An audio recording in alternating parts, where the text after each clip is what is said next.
بنگلہ دیش میں گزشتہ سال اگست میں طلبہ تحریک کے احتجاجی مظاہروں کے ذریعے وزیر اعظم شیخ حسینہ واجد کو اقتدار سے بے دخل کر دیا گیا تھا، جس کے بعد ڈاکٹر محمد یونس کی سربراہی میں عبوری حکومت قائم ہو گئی تھی۔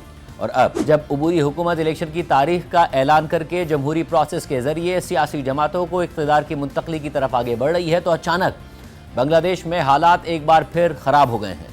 پرتشدد احتجاجی مظاہرے بھڑک اٹھے ہیں، توڑ پھوڑ اور جلاؤ گھیراؤ شروع ہو گیا ہے، عوام سڑکوں پر آ گئے ہیں اور ملک میں ایک دفعہ پھر افراتفری کی صورتحال پیدا ہو گئی ہے، مگر عبوری حکومت اسے اقتدار کی منتقلی کے عمل کو سبوتاژ کرنے کی سازش قرار دے رہی ہے اور حالات کی خرابی کے پیچھے بھارتی ہاتھ ہونے کے اشارے دیے جا رہے ہیں۔ بنگلہ دیش میں حالیہ پرتشدد مظاہرے شیخ حسینہ واجد کو اقتدار سے بے دخل کرنے والی طلبہ تحریک کا حصہ رہنے والے یوتھ لیڈر عثمان ہادی کے قتل کے تناظر میں بھڑک اٹھے ہیں۔ بنگلہ دیشی مظاہرین بھارت کو اس قتل سے جوڑ رہے ہیں۔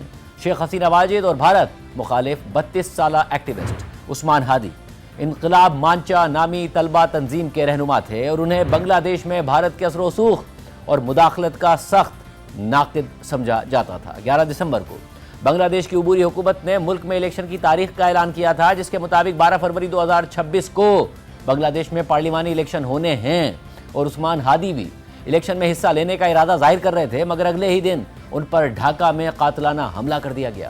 12 دسمبر کو عثمان ہادی پر ڈھاکہ میں نامعلوم حملہ آوروں نے فائرنگ کر دی۔ ایک گولی ان کے سر پر لگی، جس سے وہ شدید زخمی ہو گئے۔ 3 دن تک انہیں ڈھاکہ کے اسپتال میں ہی زیر علاج رکھا گیا، مگر پھر انہیں سنگاپور منتقل کر دیا گیا۔ مگر کل یعنی جمعرات کو جب یہ خبر سامنے آئی کہ عثمان ہادی زخموں کی تاب نہ لاتے ہوئے اسپتال میں دم توڑ گئے ہیں، تو بنگلہ دیش میں عوام مزید مشتعل ہو گئے۔ ان کا غم و غصہ مزید بھڑک گیا۔ بھارت اور شیخ حسینہ واجد کے خلاف نفرت کا اظہار کیا گیا۔ عثمان ہادی کے قاتلوں کو انصاف کے کٹہرے میں لانے کا مطالبہ کیا گیا۔ پہلے دارالحکومت ڈھاکہ میں حالات خراب ہوئے اور پھر پرتشدد مظاہرے ڈھاکہ سے باہر بھی پھیل گئے۔